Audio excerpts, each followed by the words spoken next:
बेशक अल्लाह ही दाने और गुठली को फाड़ कर उनसे दरख्त वगैरह उगाता है, वही जानदार को बेजान से निकालता है और वही बेजान का जानदार से निकालने वाला है।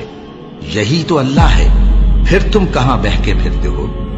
वही रात के अंधेरे से सुबह की रोशनी फाड़ निकालता है और उसी ने रात को मूजिबे आराम ठहराया और सूरज और चांद को हिसाब का जरिया बना दिया।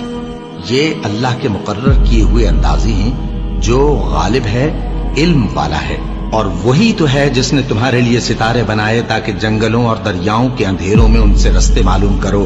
अक्ल वालों के लिए हमने अपनी आयतें खोल खोल कर बयान कर दी हैं। और वही तो है जिसने तुमको एक शख्स से पैदा किया, फिर तुम्हारे लिए एक ठहरने की जगह है और एक सुपुर्द होने की। समझने वालों के लिए हमने अपनी आयतें खोल खोल कर बयान कर दी हैं। और वही तो है जो आसमान से मे बरसाता है, फिर हम ही जो मे बरसाते हैं उससे हर तरह की नबातात उगाते हैं, फिर उसमें से सब्ज पौधे निकालते हैं और उन पौधों से एक दूसरे के साथ जुड़े हुए दाने निकालते हैं, और खजूर के गाभे में से लटकते हुए गुच्छे, और अंगूरों के बाग और जैतून और अनार जो एक दूसरे से मिलते जुलते भी हैं और नहीं भी मिलते।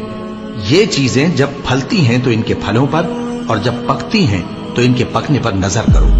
इनमें उन लोगों के लिए जो ईमान लाते हैं अल्लाह की कुदरत की बहुत सी निशानियां हैं।